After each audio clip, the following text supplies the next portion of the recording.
Good morning everyone. So, yun yung view kanina pa yan. Paikot-ikot yung mga yan dyan. So, ang ganda no. Parang may pasikat na yung araw. Natatabunan lang siya ng mga clouds. So, tingnan natin. Ganda. Good morning.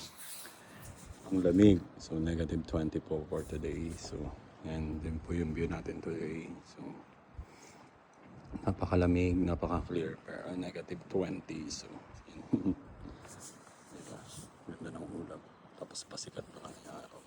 So may araw pero natatabunan siya ng ating ulap. Nawala na yung tatlong ibon. Hindi ko alam, medyo malalaki yung mga ibon na yun. So parang mga agila siguro yun or whatsoever. So yun. Have a blessed day everyone. God bless.